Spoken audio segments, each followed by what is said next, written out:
Halo semuanya, di video kali ini kita akan membahas tentang pengulangan di dalam pemrograman Python. Oke, apa itu pengulangan ya?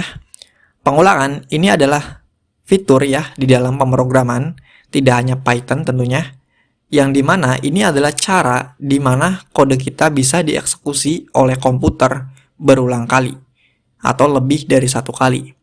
Jika biasanya kode kita hanya dieksekusi oleh komputer satu kali ya saat dijalankan, dengan pengulangan ini kita bisa mengeksekusi kode kita berulang kali.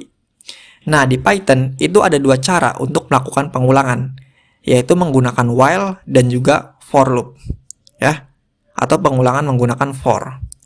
Nah, di video kali ini kita akan membahas tentang while. Oke, kita akan bikin satu file ya di sini sesuai namanya, yaitu while.py seperti ini ya. Penulisan while ini cukup simpel ya. Kita hanya perlu menuliskan keywordnya, yaitu while, kemudian syaratnya apa, kemudian blok kode apa yang ingin kita ulang selama syarat ini masih terpenuhi ya. Oke, seperti ini. Nah, di sini kita akan bikin satu kasus sederhana ya, di mana kita akan mencetak sebuah string ke dalam konsol menggunakan perintah print ya. Seperti ini, print, kita akan cetak string yaitu hello world ya contohnya. Namun di sini kita akan mencetak stringnya sebanyak 5 kali. 3, 4, 5 ya. Kita save, kemudian kita tampilkan Python 3 while.py. Nah, seperti ini. Dia akan menampilkan hello world sebanyak 5 kali ya. Kita bayangkan di sini kita hanya menampilkan 5 ya. Ini masih simple ya. Gimana kalau kita menampilkannya sebanyak 100 kali? 1000 kali bahkan, atau bahkan sebanyak 10.000 kali. Itu sungguh merepotkan dan juga tidak efisien ya. Nah, dengan pengulangan ya, kita bisa mengakali hal tersebut jauh lebih mudah.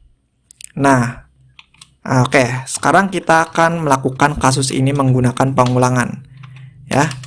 Di mana ya, kita akan tuliskan keywordnya yaitu while ya.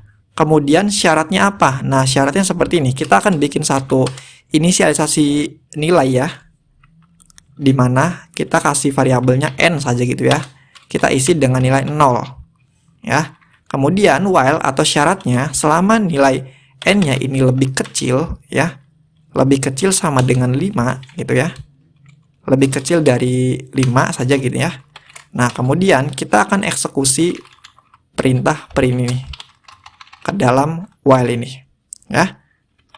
Nah, kalau kita jalankan sekarang ya, while ini akan mengeksekusi print ini selamanya ya. Kenapa saya bilang selamanya? Karena si n ini selamanya akan bernilai 0 ya. Jadi si n ini tidak akan pernah memenuhi syarat dari 5. Nah, jika kita eksekusi seperti ini ya, si while ini dia akan terus mengeksekusi si program print ini ya.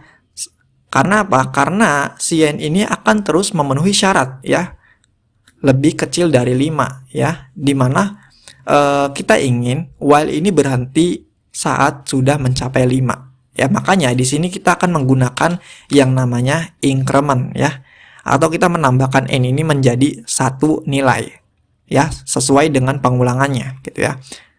Penulisannya seperti ini, n ya sama dengan n plus 1 ya.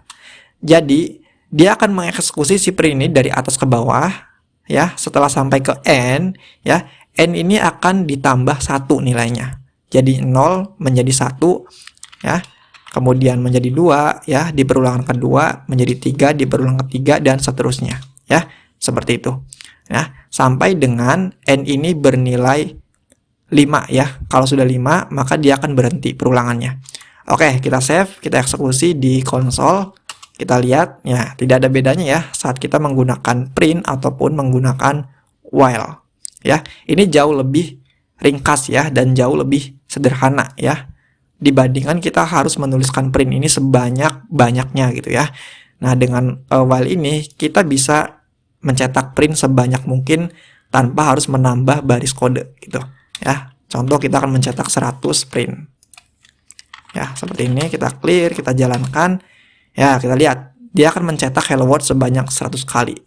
Ya, sesuai dengan kondisi yang kita letakkan di dalam while-nya. Nah, while ini juga ya, ada keyword lain ya yang bisa kita pakai, yaitu else. Ya, sama seperti if ya, di while ini ada keyword yaitu else ya. Else ini dia akan dieksekusi jika while ini selesai dieksekusi. Atau jika syarat dari si while ini sudah terpenuhi ya, maka si else ini akan dieksekusi ya. Contohnya kita akan print ya. Di sini perulangannya selesai. Oke, seperti ini ya. Kita ini ganti aja 10 biar lebih enak. Nah, kita clear, kemudian kita tampilkan. Nah, kita lihat ya. Perulangannya selesai. Dia dieksekusi setelah semuanya selesai dieksekusi ya. Nah, tapi kasus menggunakan else ini sebenarnya jarang digunakan ya pada kasus nyata ya. Kita hanya perlu menggunakannya seperti ini saja juga sudah cukup gitu ya. Nah, oke, sekian untuk video kali ini. Terima kasih.